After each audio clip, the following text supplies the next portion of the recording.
ladies and gentlemen, to the WCS Winter European Playoffs. We're here on the round of 5 as we get ready to move into our Protoss versus Zerg. Heading up next, it's going to be Lambo facing up against his next opponent, Ptitdrogo. My name is Fear Dragon. I am joined by Zombie Grub over here on the left. How are you doing today? I'm doing pretty well. Got a nice amount of sleep. Watched a cool ZvZ, and now we get a PvZ. Exciting. Yeah, I would actually love to know your thoughts on this, because I know that you were one of the channels that actually commentated Lambo versus Ptitdrogo during the round robin, I believe. I'm suddenly throwing you back into, I'm throwing you into a pit and being like, a zombie girl, remember 3 weeks ago, this like 25 or like 40-minute segment of your life in description. Luckily, I remember everything. Okay, that's good. So what are your thoughts about this series? What's the question? Well, I do remember that Drogo won. Well, there you go. Was that correct? I mean, yes. Yes. I was hoping for a little bit more. He did. No, he went versus Lambo in the round robin, but I think only a couple weeks prior to that, he actually got 0-3'd by Lambo. Like, yeah, they've had some really interesting back and forth dynamics, and it's really cool, actually. Ptitdrogo did something that very few players have really done, which is he wrote a blog that I know you were telling me about, where he goes into detail, not just about, oh, here's kind of what was happening and before the event, you know, I didn't eat well or anything. He actually goes into detail on the strategy and says, this is why I picked out these particular strategies versus his opponent, all that kind of stuff. Yeah, it was actually kind of a fascinating read. Like, if you guys have not read it, like, check it out. I think it's on like his Tumblr or something. But yeah, he doesn't, you know, it's a little bit funny as well. There's definitely a lot of humor in it. Basically, it was like, you know, sometimes things work out, sometimes they don't. He also included like the WSG results in there. So there's a lot of games that he got to go through. And a lot of it, I think, a lot of focus was on PvZ, which makes sense for the European region, right? He could worry about a Terran. Oh, are there a lot of Zergs in Europe? I've heard that, yeah. You know, like half the bracket? Yeah, a little bit, and you know, maybe there were some Protoss, but they got knocked out in the round robin. Feels Drogo bad. was a lone survivor with a pretty decent score, too. Yeah, he actually did quite well for himself, I would say, in the round robin. Being able to net himself the 4th place spot in that round robin did secure him the spot here. As we take a look at that bracket, you're going to see that Lambo now making his way over a laser. Again, he has to face off versus Drogo, and the winner of this is going to have to face off versus Cyril. So this is already a very tough championship bracket, this kind of championship road over here. The Elite Four, as I think Nate called it yesterday. But yeah, it's a tough one. But you know what? If Drogo can set himself up for some really good PvZ over here, even though Lambo was saying he kind of, in that interview, has prepared some specific stuff for Ptitdrogo, if Ptitdrogo can show some really good PvZ here, that's going to set him up really well for Cyril. I am actually very fascinated with this match because we know Lambo as that confident player who can definitely plan out a best of, and he even said in his interview about the laser, right, that he just continued with his plan and ended up working out kind of finally, right? So then we also learned with Drogo's blog, whatever you want to call it, right, like that he also thinks a ton about how he wants to set up and how he figures his opponent's play. And I think there was like even one segment where he specifically talked about how he wanted to think about versus Raynor, which is way far down this bracket, but could eventually happen. Definitely could eventually happen. A reminder, guys, that these players are fighting for a pretty ridiculous prize pool. $60,000 per region. That's $12,000 for first place. And even poor Laser, who did get already knocked out, still walked away with $3,000. But each one of these fights are basically going to be for around $1,000 for each one of these wins up until, you know, 1st and 2nd place. So there's a lot of money on the line. There's a lot of those WCS points on the line that are going to matter a lot for the WCS circuit events later on during the year, as well as Challenger. Yeah. But I really want to see, what are these guys going to be busting out? Because we've kind of heard a bit from both of these guys, either through Ptitdrogo's blog or Lambo talking about some of the preparation stuff he's done. These guys have had a really interesting interaction over the past, not even years or anything, because I know these guys have also played a lot against each other, but the past month, they have been playing so much against each other. Yeah, there were so many tournaments. I mean, that's why there was a bit of a break. You guys are like, what's happening with WCS Winter? There's so many tournaments happening, and of course, not just big ones like IEM or WESG, but also a ton of online tournaments these guys still take very seriously, and there's a lot of experimentation that goes around. They still learn each other's habits, and there's the ladder. We actually had the ladder race recently where actually I think Lambo even would like talk about how he just specifically, even though everyone wants to win the ladder race, and that's all great, a lot of them were like, well, I don't necessarily want to face this guy because I might be facing him in today's playoffs. Oh, that's always a really, really fun thing. When you're on the ladder and you're like, okay, so do I show... I've actually had some really fun conversations with some players about this where they'll specifically try and show one style or one type of build versus someone over and over and over again on the ladder to set them up for the tournament match that they're going to play later on and be like, oh, well, I've only been doing this and I've never done this to them, so now I'm going to do that other thing that I never do against them. So I love these kind of mind games. It seems like we're going to be seeing these guys. You guys can see over here, Ptitdrogo's run through WCS Winter has been a pretty awesome one, and like you were saying, ZvP, a lot of Zerg players in this. Yes, I mean, it's like if you weren't told who your opponents are, but it's a European bracket, you're going to be like, okay, so like four Zerg, right? Like that's good. And that's actually what we got. So if he's doing well in PvZ recently, then that's really, really awesome for Drogo. I think he also talked about how he's gotten better against certain styles that he was at once weak against. So I'm thinking he's feeling confident about this, but you ever feel as confident as Lambo does? Lambo just like always talks just about exudes confidence. He's like, yeah, I think I'm gonna win. Well, like you haven't won against this guy in forever. No, like I'm good now. No, like, I think one of my favorite ones is in the midst of Cyril's ridiculous win streak last year. Lambo has these pre-game interviews that were done ahead of time and everything, and he talks about, you know, I think that I'm actually feeling pretty good about this. And then there's the end clip, the very last little segment, which is just Cyril saying, good luck, man. Yeah, exactly. No, that's exactly what I go back to when I think about that. Is that he wasn't wrong though. That's the thing, right? Like, we didn't all just laugh at Lambo. He took him the distance. He did. Exactly. No one's laughing at Lambo as he's really proven himself. As you know, I think like 2 years ago, you weren't. There's so many other Zergs that you were paying attention to. That's always the struggle for the Zergs in Europe. But yeah, you really have to get some results to set yourself apart as a Zerg player in Europe. That is for sure. But ladies and gentlemen, game number 1 of this round of 5 match is going to be beginning on New Repugnancy. Only one of these players is going to get the opportunity to move on further into the brackets. We're going to find out who is going to be as we start up here at the top right-hand corner of the map, top of the red Protoss player. He is our French representative, Ptitdrogo, Team Makers, or MKers. That's probably how you say it. That's Makers. Mortal Kombaters. Sure. In the bottom left, as the blue Zerg, he is Lambo. For Team Clash, and I won't go with the alternative way you would say that. LA Embo. I was talking about because we're in LA. All right. Yeah. Sure. Okay, but we were talking about how these guys have faced off against each other a ton, and one thing that I really like that Ptitdrogo was actually telling me about before, especially like right before the round robins, he was talking about how the way he approaches a lot of his builds and everything are usually, he doesn't really think so much about, oh, I'm going to do this so that I can get into this late game situation or anything. He looks at builds and says, okay, I'm going to focus on executing this build to the absolute best of my ability, and I'm just going to hone in and practice this build so that I do it as best as I can. And then he just kind of handles whatever situation he lands up in afterwards. And I've always really liked that, and I think that's a lot of the reason why we see Drogo, I mean, earning himself the nickname, the Drone Killer. He's so good at executing a lot of these pressures. I want to see what he's going to be opening up with this game. Okay, yeah. I mean, if you can execute a build order, that's going to get you quite far, like on the ladder. But when it comes to, of course, professional games, there's so many things to read into. There's so many styles that your opponent can throw at you. But in this matchup, there definitely could be an argument that, for the most part, you get that first 6 or 7 minutes, right? Maybe the Adept pressures the Zerg a little bit, but maybe an Oracle pops out. But if, you know, it's the Protoss, unless they're actually being quite aggressive, you get to, you can try and hide your gases and really get that count perfect and hit the DTs a little bit earlier and all that. Yeah.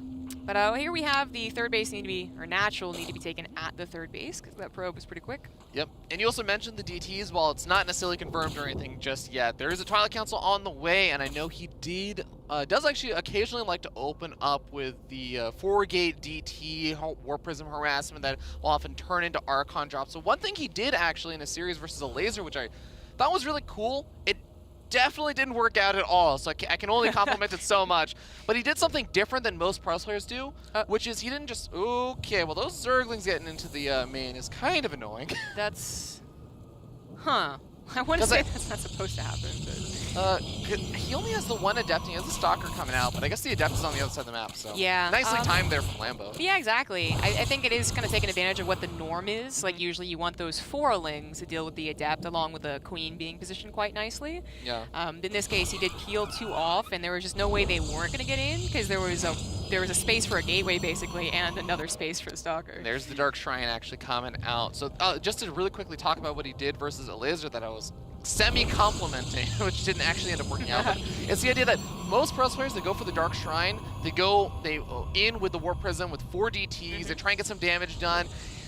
Usually the Zerg player will have detection, so they pull back, they make the Archons, and they move on with their life. What Drogo did was he actually sent 1 DT to the third, 1 DT to the natural, and 2 DTs with the Warp Prism to the main base. And while that didn't work out, and in that game, Laser was actually super prepared on pretty much every front, barely any workers actually died and you end up losing a DT. I like the fact that he's willing to do these mix-ups and not play predictable, not just in build order, but in the way he plays out the execution. Yeah, we actually saw a lot of that in TBT yesterday, where it wasn't necessarily the build order, although it was a good one, but the fact that, yeah, the mouse of time, you would be able to find a position that time was like, okay, that's not the ideal one, but okay, you are doing damage, so. Yeah, splitting up your DTs, sometimes it works out really terribly. Yes. They have roaches, they have spore crawlers, overseers, you name it, but then sometimes it is what actually gets the drone damage when, you know, if you try to go for just the third hatch snipe, that's usually not given in these high caliber games. Well, right now there is only 1 spore crawler. The lair is about to finish up, but the first DTs are already being warped in right now, and there is a single overseer being made, so looks like Drogo is not even going to bother with the DTs, going straight to the Archons. He actually has a faster DT attack, I think, that's caught some Zergs off guard, but this one like is very much, I think, the bread and butter, so just going right into the Archons, figuring that Lambo would be prepared, and he's definitely not wrong. Lambo has that ideal preparation, the Spore Crawler's Overseer, but say most importantly, actually getting that roach timing down pretty darn good. Ooh. Like, it's very close, but putting them into the drone line. Yeah, I mean, this is actually a really nice abuse of the fact that I think that there's no Spore Crawler in the main mineral line, so that makes it a lot easier for the Warpers to just dive in also, I think. Yeah, but you gotta know that it's also, I think, reading into how much is the Protoss ever gonna risk that War Prism, literally containing so much gas, so many minerals too. And that's actually what we're seeing here. If there are 2 Queens of the Natural, for instance, that might be dead to that Spore Crawler at the third. Oh so my god, those drones, stuff. They're clumping up right now. 11 drones, 13 drones, 17 drones killed. Ladies and gentlemen, if you are new to Protoss versus Zerg and Legacy of the Void, this is not normal. No. This is an insane amount of damage Drogo just did. Especially because Lambo did have those roaches in time, so it wasn't like the awkward, like, oh, I mistimed this or I didn't have any units whatsoever. It was Drogo playing very aggressive with that War Prism. 16 drones, definitely not what's supposed to go down. Sometimes we even see no drones go down, and they just take an Overlord and a Queen. So taking everything here. Yeah, getting an extra Overlord as well before he finally boosts on out of there. He's been taking a third base behind this. Don't be fooled too much by the fact that Lambo is still up in workers, because he had to remake so many workers during all this, and the Archons are still getting damage done. How many actually Queens or anything? He hasn't sucked off any Queens, so there's still a lot of anti-air here. But man, Drogo is really setting himself up well for a 3-base push. There's even a couple of drones that I guess had been misrallied or misplaced, and to send to the far edges of the base, so it just is even escalating further. Oh my god. DTs. Yeah, he did identify that there was really just an Overseer there, and there's 1 Spore Crawler, so maybe he's looking for an opportunity to sneak those DTs in from a weird angle to the main base, but he's going to move in with the War Prism over to the 3rd base once again. The Spore Crawler is at this location, the Overseer was at the natural, so the DT shouldn't be able to just walk in. Yeah. Drogo should really be feeling quite confident. No, the Overseer moved. It did. It sided with the Roaches, I believe, in the same hockey. So not only is he doing so much damage, he's also getting more damage as DTs here, but he's also getting such good scouting. You know, Lambo's not going for a huge all he needs to be scared of, so he has gotten his 3-base up and saturated, going to all those upgrades in the Templar Archives, and still buying so much time and doing so much damage. It's so strange, Zombie Grub. I have watched so many PvZs lately. I have not seen a Protoss player do this kind of damage with an Archon drop in such a long time. He finally loses the War Prism, loses one of the DTs, I think, inside of it. But that was so much. He just can tap out. Oh my god. Ptitdrogo wins with 2 Archons, a War Prism, and 2 DTs. Basically, yes. Yes, that is what happened there. But of course, it was, I think, the way that he used it that was so shocking to Lambo. And he absolutely wasn't the right to just tap out there. He would have had to have made even more drones there, which meant that there was no army. And you got to figure if they didn't immediately follow up with some, like, maybe they don't take the gas to the third, or they want to attack, that eventually they are going to attack you. And you aren't going to have anything. They're not going to be upgraded at the very least, and they're going to die. So he's just like, you know what? Like, just forget about that game, kind of. But Yeah. we know that Lambo's actually pretty good at that. He was down 0-2 versus a laser, and he can kind of just shake off a bad game and go through the best of 5. I think the confidence actually, it really helps out in that kind of situation where you do have that kind of inner strength there, and that's what lets you say, like, no, I can still do this. I am still a good player. I can still bring this back, as opposed to kind of becoming defeatist and saying, like, oh, I'm down 0-2, like, I'm so bad. This is just how my life goes or something. No, Yeah. Lambo's got that kind of that inner strength. He does. You make it sound very, like, mystical almost. I mean, I'm super into that kind of Like stuff. his inner so, yeah. strength stats I really high. believe he rolled a 20 on his inner strength and confidence level. Yeah, that's nice. Looks like we have a bit of a, I guess, an issue. Yeah, I saw Drogo getting up or something, so seems like they're gonna try and get that resolved. But yeah, that sets up Drogo not just with a 1-0 lead. I think it's actually still, putting aside Lambo, who I think is very good for bouncing back in series and stuff. That is just possibly one of the best feelings of a way to win a game of StarCraft, Yeah. where you do something that was not even super committed, and you just pick your opponent apart. You feel like everything is just lining up perfectly for you. Yeah, exactly. And you still have probably so many builds, so many like different openers entirely, but also different variations of the same attack. That is absolutely a beautiful way to go. You didn't really, I feel like you didn't actually reveal that much either. Yeah. The Dark Shrine drop has come back into play, right? Like for a while there, it was completely gone, and then before that, it was every single game. Yes. Now it's back into play, so when you do it, it's not the most surprising thing in the world, and it really wasn't supposed to be. Lambo had everything well timed, but I guess you'd say it was greedy. Like, greedy not to get a second and a third Spore Crawler. Yeah. Or at the very least a second one. Because that's kind of usually what we see, right? Is like maybe one in the main, one in the third, and then the naturals is hopefully covered by the Overseer in time. But yeah, not even that. I almost really would just want to rewatch that game and look at like the positioning of things, because the roaches, that's the funny thing, is that you go look at that, and if I tell you, okay, so an Archon drop did all this damage, it's like, oh, well, did they open up with Zerglings and not roaches? Like, no, they open up with roaches. Like, oh, were the roaches that position? No, the roaches were there. Oh, was there not a queen at one of the bases because he moved and like put all of his stuff? No, there was a queen there. It's like, oh, it's just the Spore Caller is like the main thing I can think of. I want to go back and rewatch that game and see, is there some other thing that Drogo's just like, well, I think I can actually just go in at this time, in this place, and Lambo seems to take cut some sort of corners here. That's absolutely what could have happened. He could have noticed that like there was no second queen to bring up to the main, or that maybe he usually attacks at the third instead of the main, right? Or that he usually uses his DTs, which is what you were talking about, that he actually uses DTs, gives you a bit of notice, either splits them up or tries to the third and then they back off, but there's then also to immediately go into Archons. These slight differences, they can really throw it off, but you just never expected to throw them off so much to get what ended up being 43 drone kills, I think, at the end of the game. Yeah. Oh, man. I mean, I think the first 20 or so, like 17 to 20 drone kills, I think that just put Lambo on tilt. I think Lambo can bounce back in the next game. I don't think it's going to be, hopefully it's not something that really puts him on tilt for game number 2.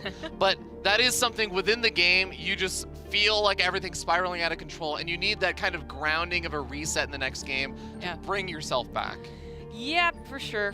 And I don't think Lambo got to do anything that he wanted or perhaps planned to do. That's the optimistic way of looking at it. Lambo didn't reveal any of his plans that he was talking about. Okay, yeah, I wasn't going that way, but that as well, sure.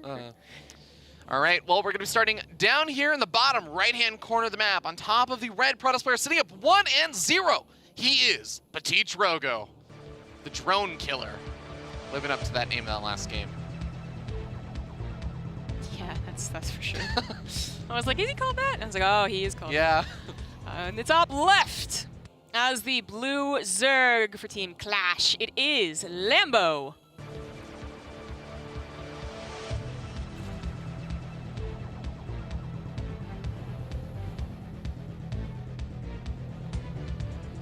So I know that Drogo does, besides the DT drop, I mean, this is not even specific to Drogo, but there's still a lot of Stargate openings and stuff that come out. But I know Drogo, you even actually mentioning this, there's like some special Stargate pressures and stuff that he'll do where he gets out a certain number of oracles, like some adepts, pairs them together, gets a lot of worker damage done that way. Like you were saying, Drogo just has so many different things at his disposal, I would even say more than many other Protoss players seem to have. Just like slight variations on things. I don't feel confident saying that Okay, unless yeah. I get everyone down and be like, how many builds do you think you have? Show me your build order notebook.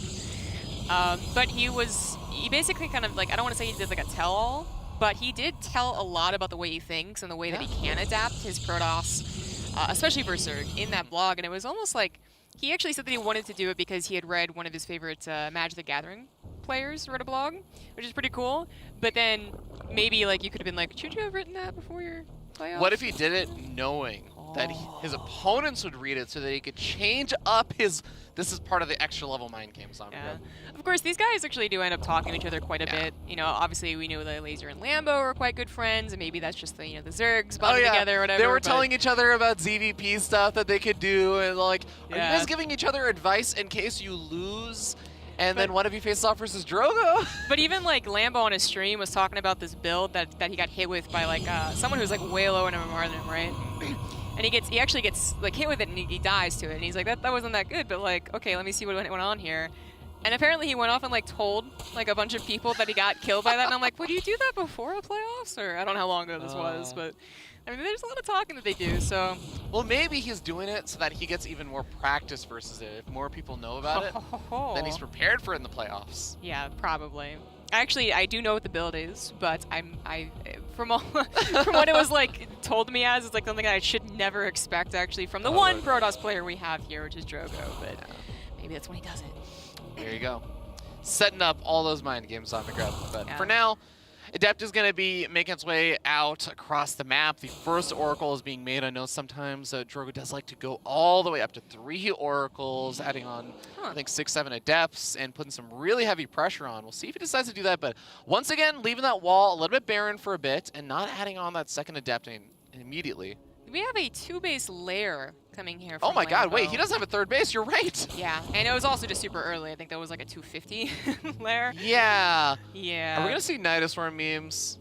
We might. There's a ton of dead space for Drogo, and the thing is, like, it's always a little weird though, right? Because when you don't see a 3rd base, your mind probably immediately goes to Nidus Worms. Yeah.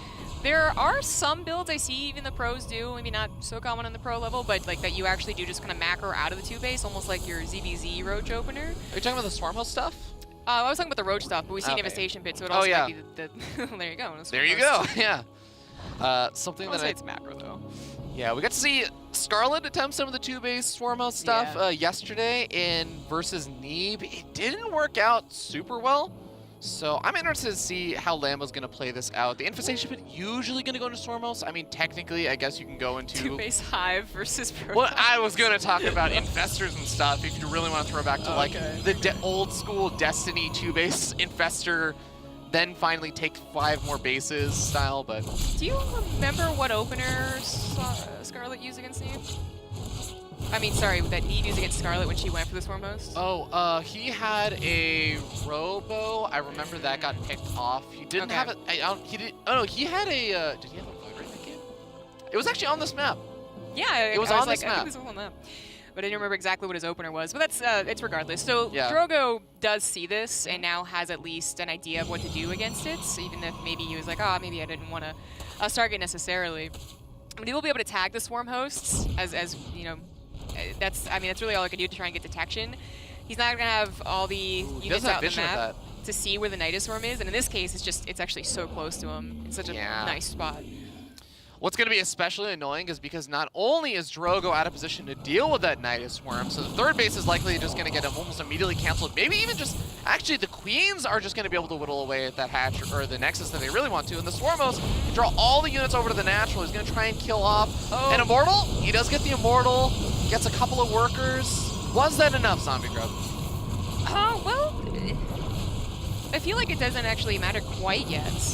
Well, if the 3rd Nexus is saved, which I just kind of let that one go, but then he uses Locus on the Nexus, then I guess it was not enough, right? That Nexus was not immediately canceled. Drogo didn't completely panic, and while he did lose an Immortal that you could definitely argue he should not have, he does deal with that first wave quite nicely, and that's usually like, the snowball effect of Swarmos can be so severe. You actually don't cancel the 3rd base, and then you're you're like, oh, there's even more Swarm Hosts next time attacking in my natural. But if you can start it off okay, random creep tumor, then maybe the snowball effect doesn't happen. Maybe you can actually get your feet underneath you and start dealing with these offensively even, like actually finding the Nidus Swarms. Interesting use of the Oracles over there, saying, okay, they're going to have a hard time really picking off a lot of the Nidus Swarms or any of the Swarmos here with the Queens out. But the hat or the Nexus just gets focused right down. This is one of the things that I was actually saying Scarlet didn't do in her series versus Neve. And I think that this is one of the things you can do to use those Swarmos and make sure the Protoss is not on an amazing economy. So, I mean, you do one more wave of Locusts at the right time, you get another Nexus snipe, your opponent's on one base, they suddenly don't actually have a great production capability to just counterattack with. Yeah, and that's what I was kind of going with, like the... Ooh, this is a bit weird. That is a bit weird. The Swarm Host should be able to escape. There's not a lot of units, not very mobile either. Oh my god, the Oracles. Oh, hold on, coming from the south side. Okay, they're gonna get away. Run away from the Locusts. Yeah. I was thinking for a second, you know, the Swarmos can't attack anything, so the Oracles could throw down a stasis trap and try and keep the Swarmos there for a bit. Yes, they could. This maybe was an overextension. I mean, the... Hallucinating Immortal, that's actually pretty cool. It's absorbing a lot of damage there. That was pretty cool, but, I mean, Drogo trying to get on the offensive, trying to stop these Nidus Swarms where they can release the Swarm Hosts, it just kind of backfired there. He lost more Immortals, and Lambo, even though he's still on 2 bases, hasn't really had to trade out a ton of units, right? We're talking about 3 Locusts. They literally don't cost minerals. So it feels like first defense might have been like okay, but then the real might of the even more Swarm Hosts being able to snipe buildings really shows itself, and Drogo, I don't think he can recover from here. Yep. He agrees. GG. Tied up 1-1. Lambo putting one on the board with a 2-base Swarmos play, showing Scarlet how it's done.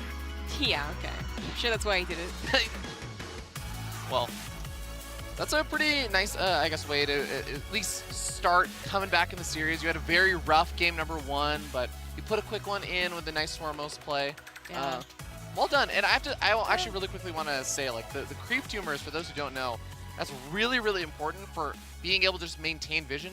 Because if you have the vision, you can keep throwing up more Night Storms. Your opponents open up with a Stargate, and they're trying to get out units that actually kill things, right? You're trying to get out Immortals.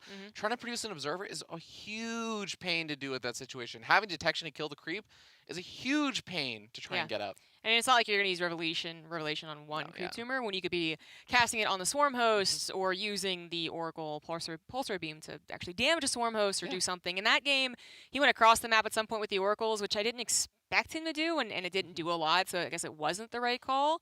But he might have been struggling to find any use of those Oracles whatsoever. I mean, he had an idea. He scouted. That was the great thing about the Stargate opener, was that it did scout it, and he had those shield batteries ready. I just do wonder if, like, you know, like, do you try and take that 3rd base? Like, that's even more area to cover against someone who is more mobile than you, with the Nidus Swarms and Swarmos being a little speedy nowadays.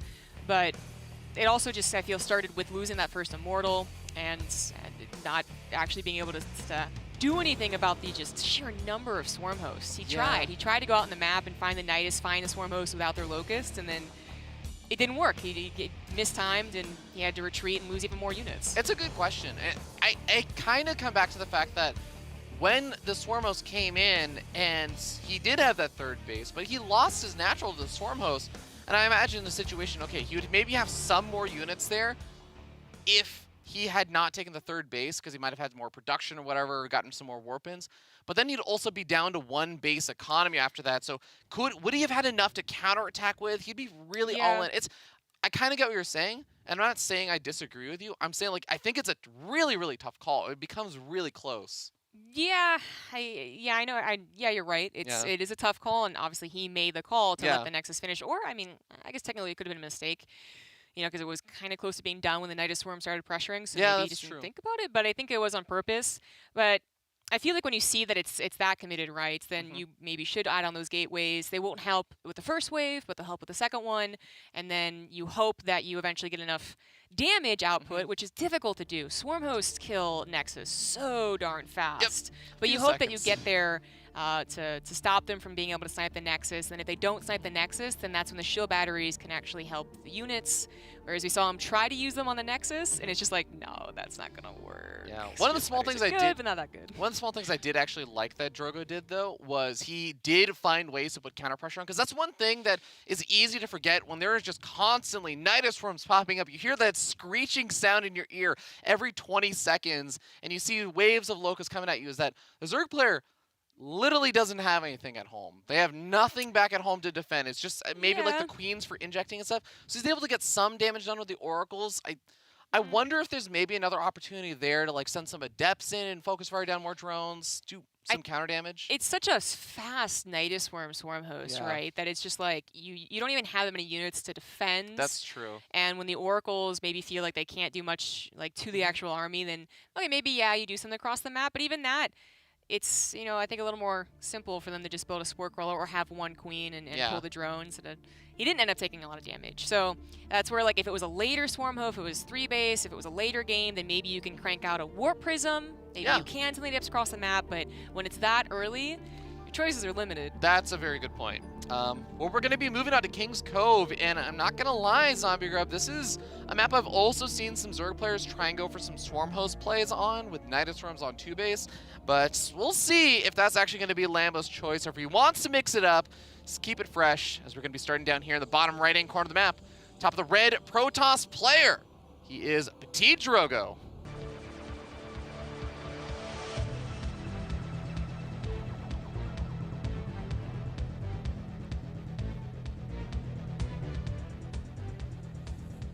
In the top left, bringing back the series 1-1, it is the blue Zerg Lambo.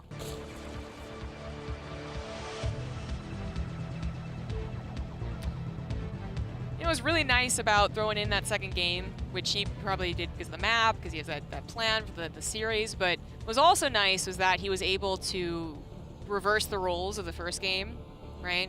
Typically, you'd say Zerg's like the reactor race, and they're going to follow what the Protoss does, sure, but there are definitely things that you can do not to be in that position all the time, and perhaps the biggest one is go for a 2-base Nidus Worm, where you really put the Protoss in an uncomfortable position. They really cannot do what they planned on doing. Even if they scouted that early, it is so early that even scouting it, sometimes you're still, if you don't have that opener, Stargate doesn't do very much, to help you out there, then you're just like, oh, what is the perfect response so early? It's so funny you mentioned that, because I think that the beginning of Wings of Liberty, I want to really bring this back, like 8-9 years ago, I think one of the most dominant players, especially in the non-Korean scene, was Idra, right? And there was always this mentality that Zerg players just universally adopted of drone, play reactive, and just get up a big economy and then counterattack and stuff. And they were usually the one that would get all-in. And it kind of made sense with how production and everything worked, but I feel like that mentality lasted for such a long time.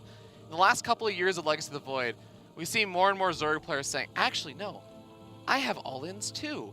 I have so many things that I can do. Look at these Nidus Worms and Roach Ravager all-ins and stuff. Of course, they have new tools and everything, but I really love when Zerg players just really embrace the fact that they do have a lot of tools to get in their opponent's face, and they don't have to play reactively like they used to. Once again with a Stargate opener, which really, it did fall out for the height of the Nidus Swarm period, which was like probably last month. It's still obviously being used. It's still good despite the nerf recently.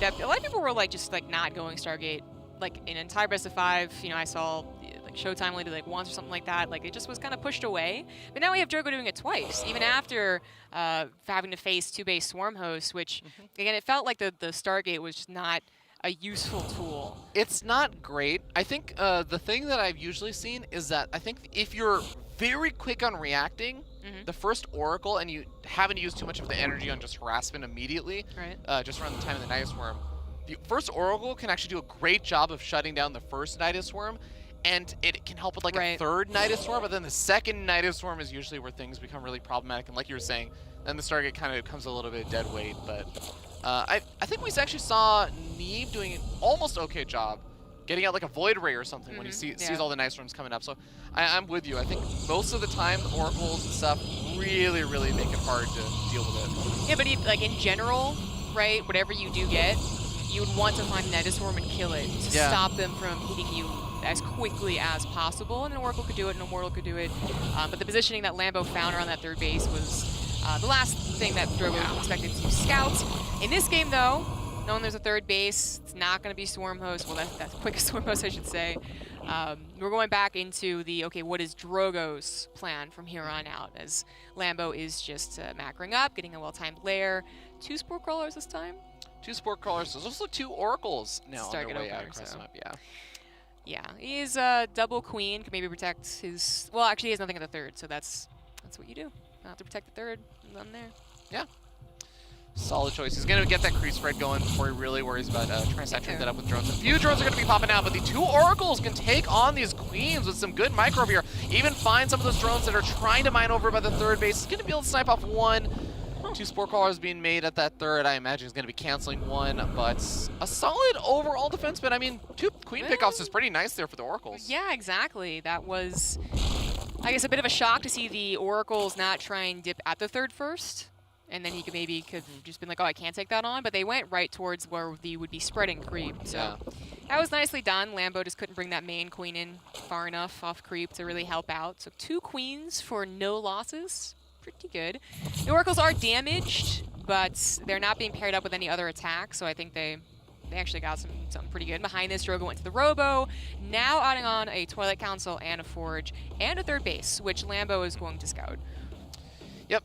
Lambo comes in with 2 Zerglings. Those are going to get sniped off, but he knows, okay, probably not going to be some kind of crazy all-in. There's still probing going up, but dang, that's actually a good amount of damage and gets out alive with the Oracles. Well done. Very well micro there by Ptitdrogo. It's like it's not quite like the first game, not that many Tron kills, but you know, these openers getting a little more than you would expect. Drogo doing pretty nice with his micro. Observer's going to scout out that 4th base being taken nice and early on over here for Lambo. Lambo also adding on a Baneling Nest and maybe just kind of reading into the kind of game this is going to go into, which usually for a Protoss player is going to go into Charge Lots, Immortals, and Archons. So Lambo going into his usual composition, getting up some Hydras, getting up the Baneling Nest. One of the Oracles does go down, but at the cost of 3 extra drones. Not too bad. Not depending purely on the Oracles, which are a little trapped right now in the top left. It's got double hallucinations in case Hydras or Queens have been good focus firing, I suppose. Really confirming everything here. Even getting in time to see an Infestation Pit, and also getting the confirmation that it is Link Bane, Link Hydra. Yep. Storm on the way here, as well as that Warp Prism for Drogo, as well as +1 weapon. So he's going to have a lot of his big upgrades finishing up before Lambo can really ever go for any kind of big attack. But like you said, that Infestation Pit really signaling that Lambo's maybe thinking about something a little bit longer term. Yeah, but Drogo, I mean, he was already building the gateways needed to, you know, use a third base that's fully saturated, but now even going for a ton more. I was already like, oh, okay, I think he might try and push out when that storm's done, when the +1's done, but now it's like, that's okay. 11 gates. That's a ton of gateways. Really going to punish. I mean, it makes sense. I think you gotta, you know, kind of poke and prod as Zerg anyways, but then you get the confirmation on an Infestation Pit with the composition they're going for, and you get a reconfirmation that it is for Hive and not maybe like some weird Swarm Host transition. Even then, maybe you still push. Push! Like 2 damage. Even as you get a 4th base, the army supplies really not that different, and with Storm here included, just make sure not to get surrounded with those Banelings, get surprised by them, and I think you can have a big attack. Yeah, no Banelings made just yet, by the way, and Baneling speed only just now finishing up, but again, if he doesn't have the Banelings out, this is still going to be a bit of a scary push out here from Drogo. Hive is nearly complete. It's about halfway done right now, but Drogo is at least poaching himself out of the map, but he's not quite opting to move out yet. Yeah, just posturing to protect his 3rd and 4th with the natural choke as it is. It's usually not a place he would be attacked anyways. At the very least, he knows that like Lambo would probably not risk showing Hive and going off of creep to attack. So he could posture kind of where we wanted. Now he's going to initiate the attack. His army's not very big, so again, the surrounds could still be dangerous, especially on creep. But if he gets an idea of where the army is and he can land those storms, get a couple of force fields perhaps, then he could definitely take on Lambo's army. Ooh, how do you feel about this angle he's moving in from? This is one of the wider open areas you could try and move to that 4th base from. Yeah, he also, that's okay, well, all the Zealots disappear, and that's not going to be a great start there for Drogo. No, it's not. That was very awkward. He's going to try and recall out, but everything's going to die, and Lambo, I think the worst thing about that was that Lambo like had all of his Hydras alive. Yeah. Some of them only injured. Oracle even goes down, so he's going to lack scouting. Not a great attack. He pushed onto creep. There's no observer to even help like push that back. And then he just literally pushed into the Zerg's concave. Yep. With, again, it wasn't a very big army. Like, so much of it was going to be vulnerable to the Banelings in a concave. So now he's going to hope for some nice... Well, he actually can't even wait for Storm. There is an attack on its way right now. Yeah, I mean, he can maybe build up some energy thanks to the fact that the Banelings have to be remorphed in with so many Zealots out on the map, but look at that. We already have a couple of Banelings finished up, and oh my god, they roll straight into the heart of a lot of those Zealots. So many of them already softened up. There's still Banelings left over. Ladies and gentlemen, I don't think that that fourth is going to last very long unless Lambo just goes straight up to the natural and says, no, I'm going for the third first. And the game. GG. Lambo going 2-1 so far in this series. Yeah. I don't know if Drogo thought maybe there'd be even less of an army because he got that scouting, or he would just be like, yeah, that was silly. I think the thing is, like, if and I don't blame Drogo because it's always one of those things where you don't necessarily know the exact positioning of your opponent's army and everything. It's a hard decision to make. Where do you push in from? Do you delay your push by going to a more roundabout path? But that was one of the biggest wide open areas that you can move into that fourth base from, and I feel like you were talking about the concave and everything, just Lambo was super prepared from that angle. Yeah, well, he put himself into an awkward position with the War Prism on the plateau that we have on that map, and I guess felt a need to pair up with the army, with the reinforcements, when I feel like he could have maybe just postured a little bit. The army supplies were even, so again, if he had those Archons on the front lines, if he got some decent storms, I think it's absolutely something that, like, you take out those Banelings and warp in charge lots, boom, Lambo's dead. But instead, he just rushed in on creep, not exactly knowing where the army was, and with his army destroyed in the first place, so the Zealots really didn't have the opportunity to retreat to Mama Archon behind all the storms. Yeah, well, ladies and gentlemen, I'll tell you one thing. We're not going to be rushing into game number 4. We're going to make sure that Drogo and Lambo have enough time to think about what they want to do in that next game. We will see you guys after just a short little ad break. Don't go anywhere.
We are back, ladies and gentlemen, with WCS Winter's European Playoffs. We're still in the round of 5, still waiting to move into game number 4 of these two players back here. Drogo versus Lambo. The series score currently 2-1 in favor of Lambo. And we're going to be moving on to year 0. Zombie Grub, how you feeling about this map? That's a big map. Yep. That is a very big map. I think Drogo likes this in PvT, but I don't know if he has a particular opinion on PvZ. Yeah, I feel like the PvZ stuff, when it gets to really big maps, it goes through like the different waves of different sizes. It's like originally, if it's super duper small, you're like, okay, Zergs can rush or do like a lot of pressure really quickly. Then it gets to like medium size, like, okay, well the Protoss players, maybe it gets a little bit more even, but when it gets to like large, I know the Protoss players, they say like, well, I can warp in all this stuff and I can put on the Oracle harassment. I have more time for Hydras or Roaches and stuff to move across the map. And then you get to like the extremely large maps, the old school stuff, and it's like, 4 Stargate Phoenix, baby. Yeah. Those are, Year 0 might be a big map for this current map pool, but we have it even bigger like last year. So I believe, though, that like year 0, right, we have a higher chance probably to go into a super, super long game, and that's a couple of the games that Drogo played in the round robin ended up going quite the distance on year 0. But I think his opinion of PvZ in the late game is actually that it's Zerg favored. So we might see an urgency to not let it get there. And he might be aggressive, try and hit a similar timing, in fact, to that last game, but then just say, you know what, that execution was where I went wrong. Let's make sure to know where the army is, and let's try that again, maybe in a different position on a different map. Okay, we're going to find out what these players opt to do on this particular map, if there are going to be any shenanigans from Drogo or even Lambo. As we move in to introduce the players in the top right, it's going to be that red Protoss player once again sitting down 1 and 2. He is Ptitdrogo.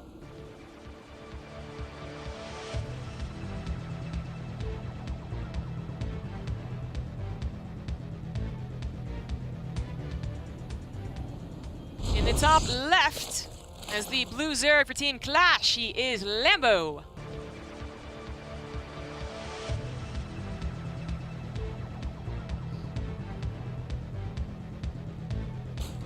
Quick shout out, by the way, to our wonderful observer once again, Awesome Sauce, one of the wonderful volunteers that said, you know what, Fear Dragon and Zombie Grubs and Nathanius is observing is utter garbage. I can do better than that. And we were like, you know what, maybe you can. So we brought him on. He's been doing an awesome job. No, I would have said my observing is Awesome Sauce. With 2 E's. That's how you spell his name. Oh, okay. It's 2 E's. No, that's absurd. No, sorry, Awesome Sauce. Zombie Grub hath spoken. Anyways. I think my observing was mediocre. And I'll take it. You know what my favorite part was I would see people talk about my observing and stuff, and it's so funny how because I did one event where I was an official observer at WCS Leipzig last year, people will be like, oh no, Fear Dragon's a really good observer. He got hired for WCS to be an observer. And I just like cut to my experience there sitting next to Mappa, who just has his hands on his head, is like, oh my god, no, what are you doing? What are you doing? You are so bad at this. I'm like, I'm sorry. Oh lordy. He actually wasn't that bad. He was pretty nice to me, but if you talk to Mappu about this later, he'll be like, please never hire Fear Dragon for an observer role again. I mean, to make myself feel better, I just say that there's no way that anyone could observe as well as cast, and in your case, like host, for instance, in the hosting position. Well, Roddy would tell you differently. Well, Roddy thinks he's a professional observer, and that he could probably beat Mapu if there was such thing as the Observer Olympics. Roddy would apparently beat Mapu. Yeah. What that Olympics would look like, I'm not sure. Ooh, this is kind of cute. Go for the pylon block on the 3rd base. You usually don't see this. It's usually just on the natural, so trying to, of course, just draw the lings that are already out to deal with the pylon, but looks like Lambo just says, well, I'll just take the other 3rd base. I have no problems with this. That 3rd base can be tricky, though. Yeah. Right? Like, whether, well, in this case, if you defend against something that Drogo does, an attack, whether it's big or small, like if it's storm-based, like, we see a lot of Zergs think that they have enough, or that choke isn't that bad, and there's a bit of a concave at the very least, yet still funnel through what ends up being a very linear path, which is the ideal for those storms, and those Archons on the front lines, so. Well, this time, scary. Ling tries to move in, similar to some of the previous games, but there is a Stalker actually sitting in the main base this time. He's going to be able to pick away a little bit at that Overlord and also push that link back, prevent the additional scout. But the Adept makes his way into the main base, sees, okay, I see a hatchery, I don't see a lair, no shenanigans happening just yet. Yeah, even saw drones, I think. Yeah. From those eggs. So. Pretty good scout. We have a 30 lair, actually. Good gases as well. It's quite early. I mean, I don't, like, again, like that 330 mark is kind of the, well, you could do something with it. Or it could just be like you're going to have very well-timed, like Overseers, for instance. Or for Dark Templars, or, yeah. Even go faster into those Hydras, which, I mean, last game he skipped the Roaches. Ooh, this is an interesting reaction. So the Oracle comes out maybe a little bit faster than Lambo was prepared for. He didn't have both of his queens inside the main base and didn't actually seem to have any Spore Crawlers down. So that denial of the link from the main base to see the Stargate was a really, really nice for Ptitdrogo, because it's not just the 3 workers of damage from one Oracle, it's the massive drone pull away from the main base. Yeah, that was, it's always a little bit surprising to see the Zerg player not have any defenses even being set up. Yeah. But Lambo was like completely blindsided, and now is, I mean, he's gonna obviously take things under control again, but that was a big surprise. Now slapping down all those Spore Crawlers, getting his queens into position, but Ptitdrogo, successful start there, keeps both Oracles alive and goes into a third base. Pretty well timed here. Robo, actually very, I don't want to say it's quick, but behind that as his second tech post Stargate, 3 Oracles now. 3. Yep. I mean, we saw how much 2 Oracles can do versus just 2 Queens. And if they are able to circumvent those Queens right now, he's moving around, he does see, okay, you got your Spore Crawlers now. Finds a couple of drones that were trying to transfer around, though. That's another 3 worker kills, and Stalker plus the Adept keeping that third base safe for now. It's a scary number of Oracles. Oh my god, the Drone Killer, man. He is really living up to that name this series. Yes, he is. The Oracle does barely live. That is pretty ideal. We have an Infestation Pit on the way. Overseer was made to go ahead and get that scout, and we'll get a full scout as well. Now sees that everything is on the way. Finally, the Twilight and Forge being added, and now it's up to Ptitdrogo to scout the Infestation Pit. Also a swap over into Roaches. I guess he didn't really go into those Hydras the other day, so I shouldn't say a swap, but he's going into Roaches with a priority on the Infestation Pit. You know, I'm actually really wondering now what kind of build Lambo is expecting from Ptitdrogo. Because you talk about like, oh yeah, it's much later Roaches. That's definitely, oh, this is the Oracle, not great. But you're saying like later Roaches, and usually Roaches, if you're expecting like an Archon drop or something, you'll go for the Roaches. He clearly wasn't expecting the Oracles to come out that fast. So I don't know if he was expecting a later Stargate or if he was expecting some other kind of a depth pressure, something else. But yeah, it'd be really interesting to pick his brain about what kind of build he was expecting from Ptitdrogo. The Swarm Hosts, I feel like I mean, they're not super popular in general, I suppose, but oh my god. That's nice damage. Continued good damage from the Oracles, even though they lost Buddy. But the Swarm Host on year 0, that's a lot of space to maneuver around when you have Nidus Worms, and that's something that I guess we meant to bring up when we're talking about the map in general, but the size of it, maybe you don't get immediately countered, maybe your attack comes a little bit later, but when it's Nidus Worms, you just now have a difficulty. Oh, the Oracles find it! Nicely done. Do they have energy? No. There we go. A little bit. He's got a little bit. I mean, he might actually be able to kill this first. Yeah, he will. Whoa, no, Oracles just ran out of energy. Yeah, very close, but the point is he found it. But since it is that later Swarm Host, I feel like, and Nidus Worms being still very cheap, we'll see eventually the Nidus Worm just get something done if he's going to find some opportunity. Oh, he barely missed vision of it, and I think now these units, oh my god, this is all coming in at the exact perfect time. He does find the third Nidus Worm coming up. He's going to leave some Zealots to deal with that. He does already force some of the Locusts to drop down from the air a bit early. Sentry gets target fire down, so no Guardian Shield available over here. He's going to lose a couple of Stalkers. The Zealots also going down. This is actually a lot of damage. He does keep the Immortal alive at least, but man. Finding all of this, the Nidus Worms is so difficult on this map. The Oracles, I've never, like in this... No, he's blown away! Not in this Swarm Host game, on the last Swarm Host game, I've never been able to actually cast Revelation on the Swarm Hosts, and now he is back down to a very limited number of units. I can almost guarantee that he meant to micro with that War Prism, but everything just happened so quickly. He lost so many units when he was already at such a low number. He's going to clear up this Nidus Worm and some Queens, it looks like, but then there's just more and more and more. Yeah, I mean, the Oracles have a little bit more energy. They're actually not even going after the Nidus Worm. They go after the Swarm Host. A big warp in round. He was trying to bait the Locust into landing immediately, so he cancels that warp in round. It looks like the Zealots get warped in afterwards. The Locust not really going to be able to do a whole lot there.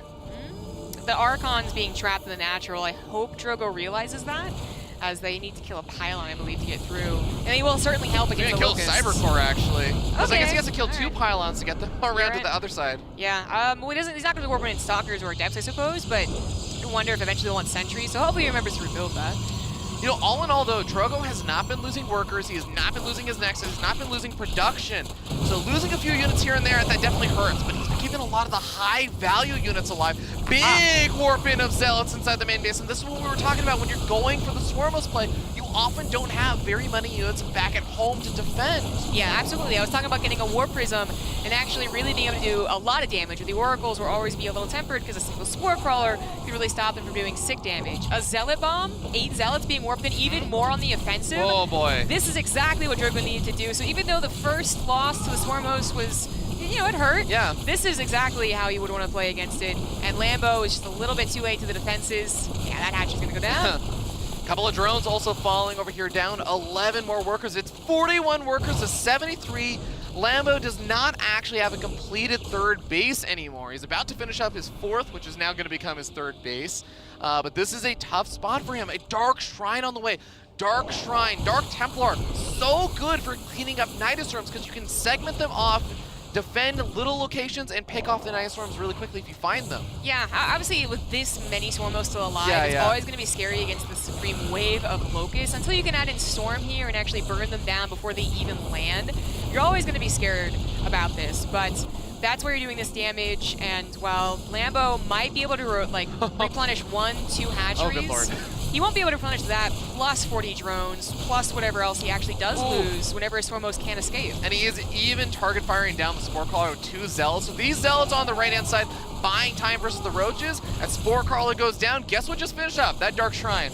Yeah, that's going to be great, and that's exactly what he does. Warps in 2 DTs, also trying to find a Swarm Host, trying to play that game. At the very least, he forces the Locusts away from structures which obviously can't move and can't defend themselves, so that they're not actually doing, hopefully, really good damage. He's killing the third base, and now he's going to be killing the natural. This is going to be a 1-base Zerg player versus a 3-base Protoss.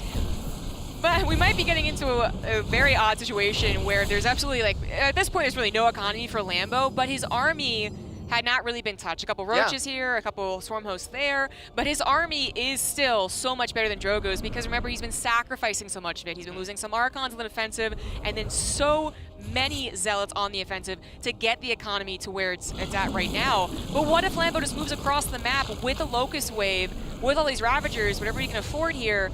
Can he actually win with this? Oh, I love the Void Ray. He's now going to start going after some of these Swarmos, but maybe concerned about the Queens or something. Oh my god. There were DTs, where's the Overseer? Well, I mean, even the Void Ray and the Phoenix could actually pick off any Overseers without the Oracle support, or sorry, the Queen support. The Queens actually just got sniped off. The Overseer's here now, but I actually think that he could just still pick off that Overseer and deal with this. He just saved 3 DTs. At least one Archon's going to be morphed in here to help.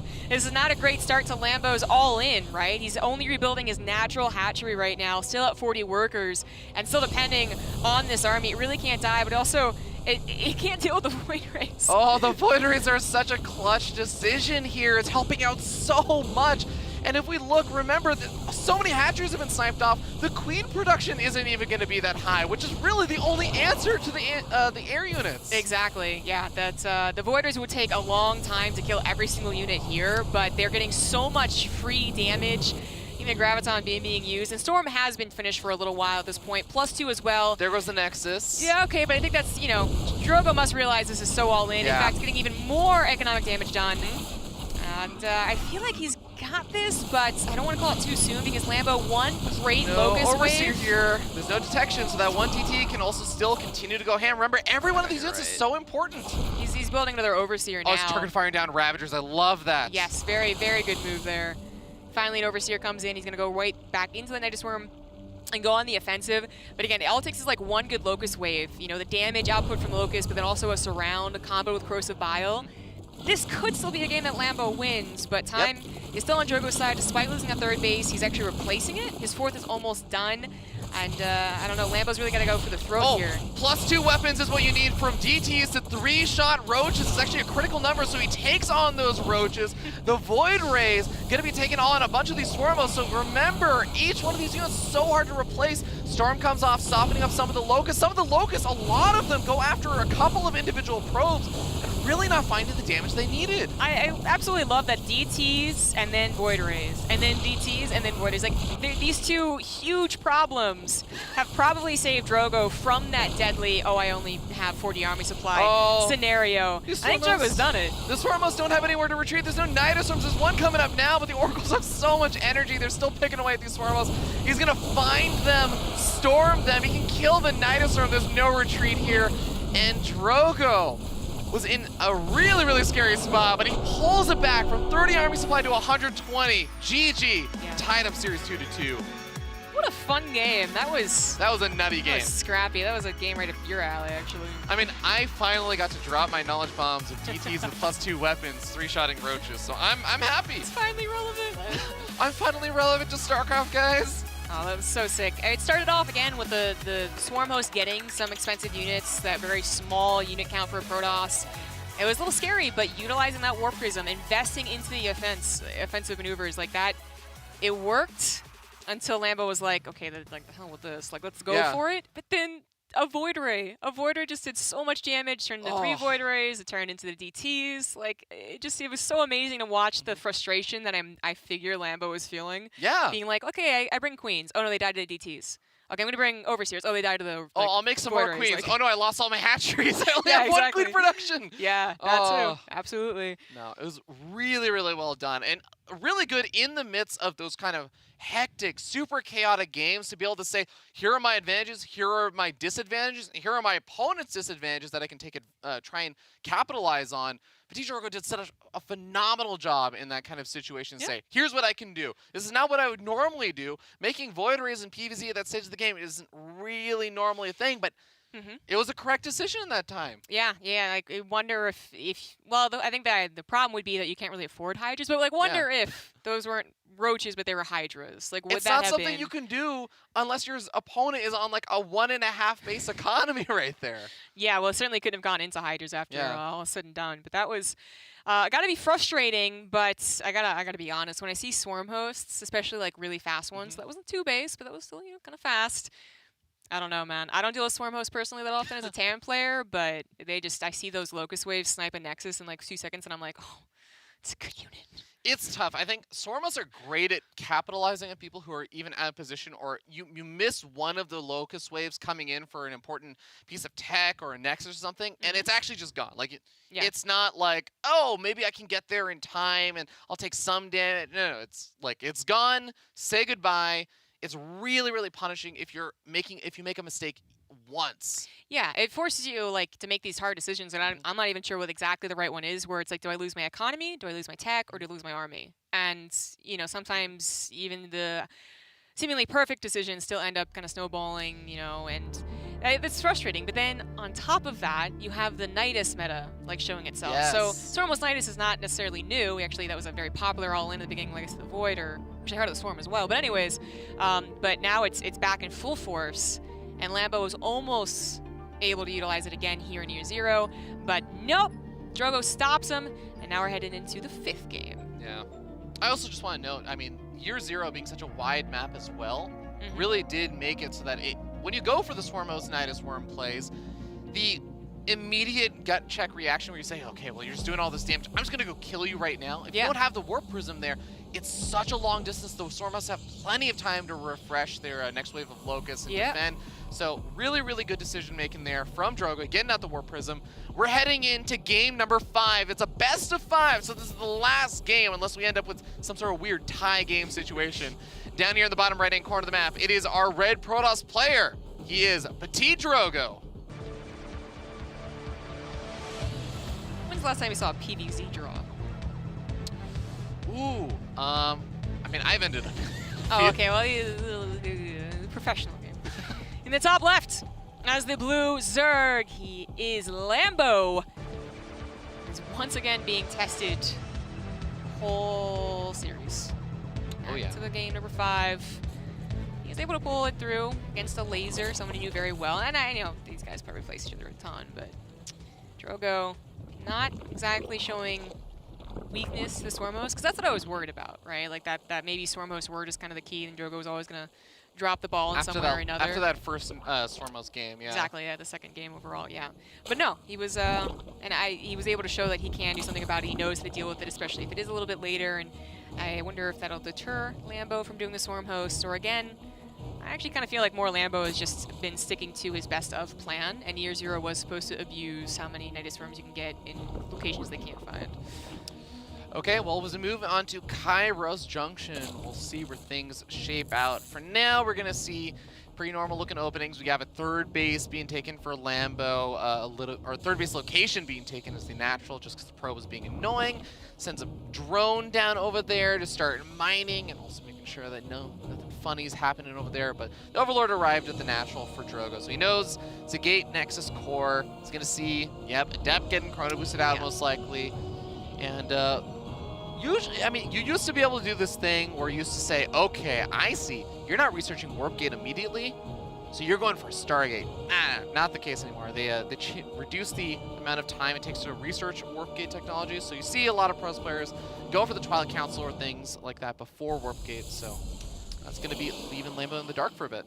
Yeah, he did send 2 Lings across the map, which got a scout in another game, and he does it again here, but he's waiting for the depths to perhaps show itself somewhere else, and well, he didn't actually wait, never mind. That's exactly what Drogo wanted to stop from happening. And remember, what the last game actually was, when Drogo opened up with Stargate, Lambo was clearly caught off guard. I want to actually note, that was a hectic game. That game opened up with the Oracles. Over the course of maybe a few minutes, they got 17 drone kills, those 3 Oracles. And that was because a lot of that Oracle harassment didn't even get scouted initially, so he was able to get a lot of that damage done because of that. If he's able to deny the scouting again, maybe Ptitdrogo can make something happen. Well, it is going to be the Dark Shrine, as we saw in game number 1, was it? Yep. Yeah, so going back to it after a couple of Stargate openers, and we'll see if he does once again go directly into the Archons and try and once again catch Lambo a little off guard, underspored, Queen's in the wrong position, or if he does use the DTs, because that's the change up that, maybe Lambo, as he figures out, like, hey, maybe doing a Dark Shrine, maybe doing an Archon drop, he still has to figure, okay, DTs in, my bases, or an Archon right to the mineral line, which you can't tell unless you actually see the Warp Prism warping in. Indeed. Well, Dark Shrine about halfway finished up right now, so we're going to end up seeing Warp Gates finish up. Warp Prism is done as well, so it's going to make its way across the map. Lambo's doing a nice job with his Lings, trying to get a lot of vision to see, is it an Oracle or is it a Warp Prism make its way across the map? He sees the Warp Prism, that should immediately set off all the alarm bells of what it could likely be here. So maybe he was a little bit in the dark. He did add on, this is his 3rd Spore Crawler, I believe, so just immediately into 2. But then he delayed his lair the most of any game so far, I believe. Like, as soon as he saw the Warp Prism when he started that lair. Spore Crawlers will cover you for a little while, but obviously having the mobile detection for when the Roaches want to reach a little bit more, or the Queen's want to reach, is the safest path, I suppose, but just going to be defensive here. Roachborn is done. He has not tracked the Warp Prism, so again, maybe the DT question's in the air, but it is going to be Archons headed towards that 3rd base. Yeah, and one small note, it's not necessarily the main reason why you get the Spore Crawlers. Of course, you want it mostly for detection and everything, but it is helpful to make sure that those Archons can't just easily dart around that mineral line, or at least stick around there for too long. If that Spore Crawler wasn't there in this 3rd base, for instance, I feel like he just plops them in the mineral line, and the Lings are like, that's what he did in the first game. That's actually what happened in the main base, and did a lot of damage. So you end up seeing enough time being bought over here for the Queens to make their way forward. The Warp Prism takes a lot of damage as well. While the Archons are going to have some time to regenerate those shields, the full hit points of the Warp Prism will not be regenerated, and got 4 cells warped in. He doesn't have charge or anything, does he? No, he doesn't. So this might be a warp-in of opportunity. He saw that he killed a lot of Lings, which are not going to do that well against Zealots, but maybe he saw that there wasn't going to be a lot of Roaches. He wasn't exactly right, though. There are a decent number of Roaches. He does manage to grab the Queen. Warp all Prism? but one? No, he's going to grab that one, too. Oh, Oh my god, he actually all right. baits. He does a great job over there. He baited a lot of the roaches much further forward by running the Archon back that was low on hit points.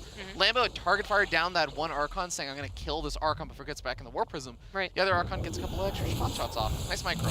Yeah, I guess that was worth the 400 mineral investment, since he got, well, Lings again, but also those Queens. Now finding an Overlord. The Warp Prism taking that much damage is awfully scary. Now it is just like 2 seconds on top of even like one Queen. Playing with fire. Yes, absolutely. And you still want to make sure that you want to get the scout in with the Warp Prism to make sure they're not coming across the map. And if they are coming across the map, you want to be able to recall that or just send it home to help the defense. And that's when you start paying attention to the drone counts, how many roaches you start to see, and that's what we're paying attention to on that production tab. No evolution chamber, I think, has ever been thrown down. Lots of overlords kind of prepping for a roach swell usually, right? And that roach speed is about halfway done. So an attack on the third could be Lambo's plan, but this is Kairos Junction. There is a choke on that third base, so Ravagers have to be made to break those maybe even repeatedly. And Drogo, as I said, would love to keep tabs on something like this.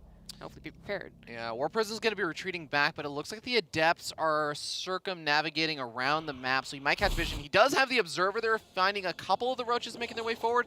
Ravager unable to Corrosive Bile down that Observer, but the roaches making their way on the south side of the map. They run into 2 Zealots that were going for a bit of a run by harassment to that third base, and that should allow Ptitdrogo to set himself up in the correct position to defend.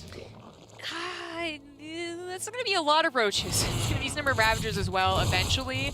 And these Adepts do make their way across the map, so that's going to get a couple of drone damage. Remember, Lambo's lower on workers as he does this attack. He really needs to do damage. He's trying to come in from 2 different sides.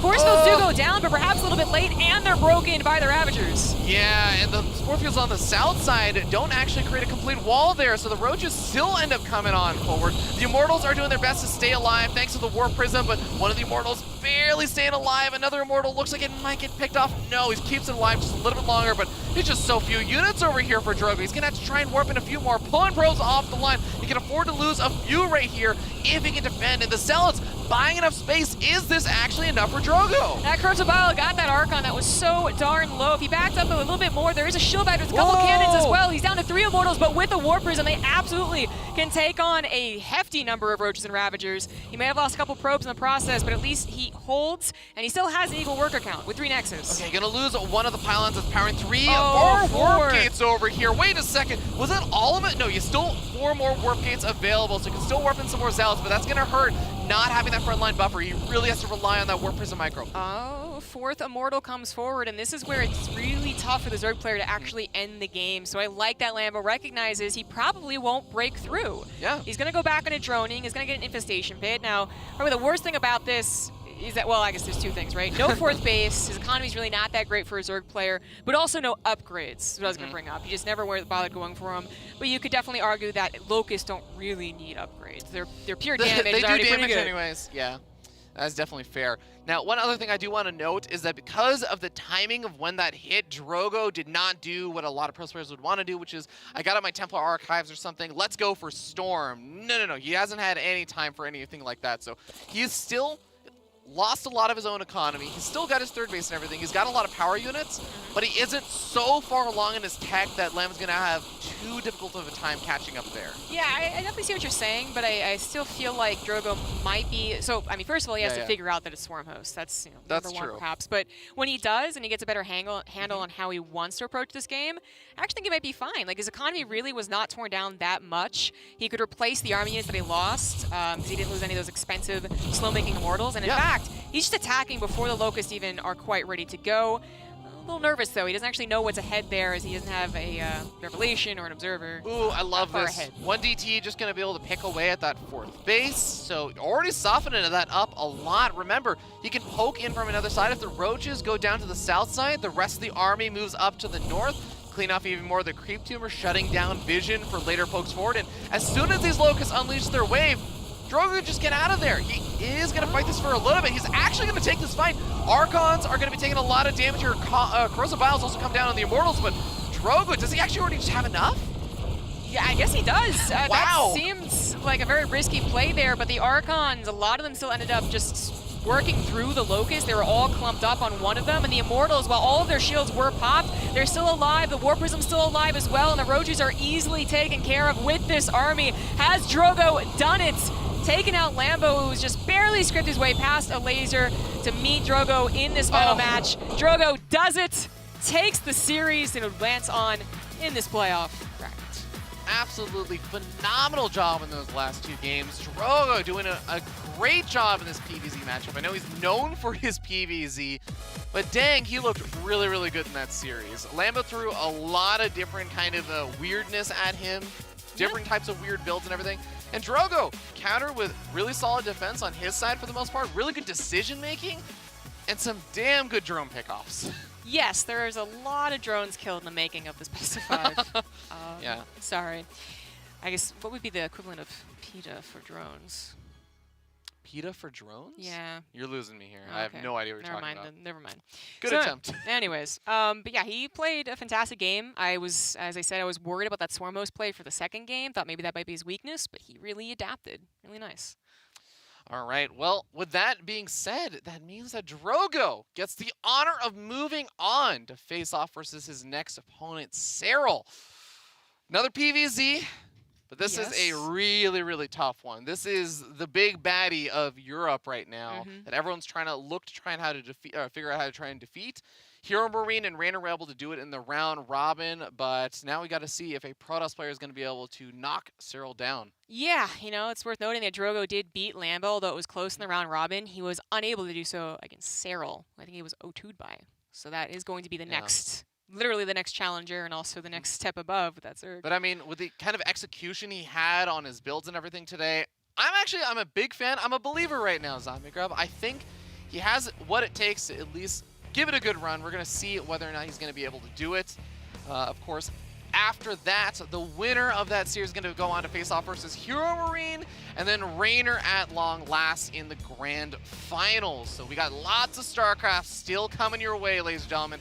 We are not even halfway done with WCS Winter's European Finals. Yeah. Isn't that amazing? It is so amazing. We've got so many good games so today. Many games. We haven't even gotten to a Terran yet. Yeah. Still plenty of time. Still plenty of time. But of course, ladies and gentlemen, if you are enjoying the show, please let us know. Hashtag WCS on Twitter. And of course, be sure to tag Ptitdrogo and let him know how much you love those games. Drogo, how you doing today? Pretty good. Feeling pretty good about that That's last okay. match? I just He's like, I'm okay. It's fine. Yeah. Okay, so I want to actually open up by asking you, game number 1. All right, this is the game where I think you killed 27 or so workers with basically just the Archon drop and 2 DTs. Yeah. What was going on in that game? Was there something specific that you did that you felt like you just really caught Lambo off guard with, or are you just that good at executing that build? The way I do the build is very strong because they don't have that many queens, so you can actually YOLO between the bases. You don't have to be scared of like 2 queens killing your War Prism. So if you have good knowledge of like how the Zerg defense works, sometimes the game just looks like this, where it's like the Zerg loses a lot more than they used to. So. Cool. So you wouldn't even say it was like you changed up your build, or it's just the, I guess, the movement of your War Prism and Archon stuff? I mean, yeah, it's a small variation of the DT drop. Gotcha. I mean, this situation happens a lot in practice, actually. This wasn't like, oh my god, I'm killing so much. Yeah. This actually happens fairly often. Oh, wow. What was the change up? I think it looked like a similar build anyways with the 5th game where you did the Archon drop. It didn't do as much damage though. Because the map is worse for it. Map is worse? Okay. Yeah, that makes sense. But speaking of maps, I suppose, we saw 3 different Swarm host games. I mean, but to be fair, on the 5th game though, he scouted my more DTs, and he was like, oh, he's going to go into the main. Then I immediately went to the 3rd. Okay. So he still panicked quite a bit. Like usually when Zerg plays against DT drop, they don't lose anything in the first place.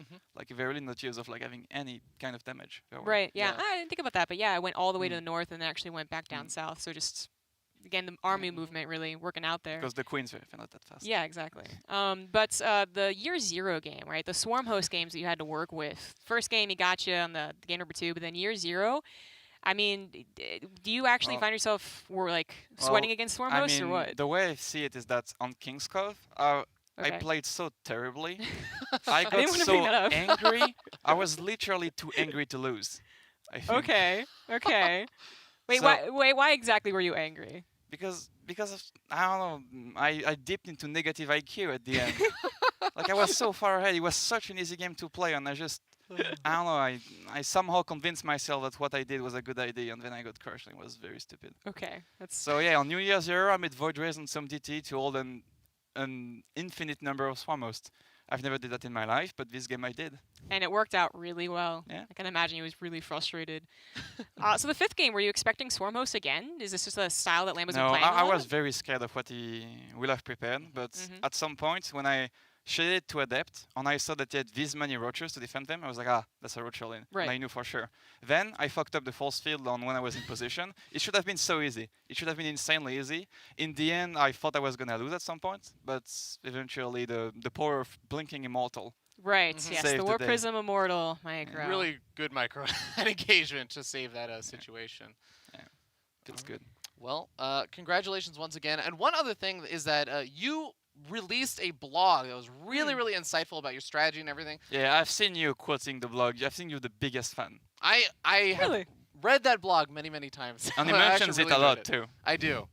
Okay. But is that something that you're planning to do more of? Because I know most pro players don't really release that kind of, I guess, like insight into the way that they think about things. I'm not sure, honestly. Okay. Like, I feel like in general, I had such a negative connotation of blogs because I was like, it's just for people that don't achieve anything, so they need to write a little bit about it to make themselves feel important.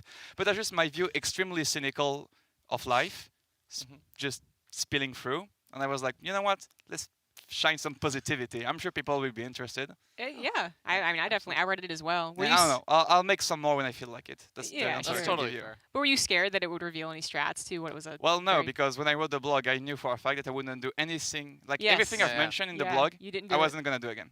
Okay. Totally fair. Well, your next opponent is going to be Cyril. So tell us how you feeling about going into Well, that match. there's negative and positive. The positive is that I will not be nervous at all. So I shouldn't have a atrocious display like on King's Cove. The negative is I'm not quite sure I'm going to win this series. It's very hard for me to, you're supposed to visualize, then execute. I can't visualize. Like I can visualize So a you map just maybe, execute. but I can't visualize a winning plan. But you know what? Cyril doesn't look that godlike anymore, so maybe we'll do something cool. There you go. Well, hopefully you'll be able to visualize it thanks to a bit of a break that we're going to be going to. Ladies and gentlemen, we're going to be back in just a little bit with Ptitdrogo versus Cyril. It's a match that you don't want to miss, so stay tuned. You're watching WCS Winter.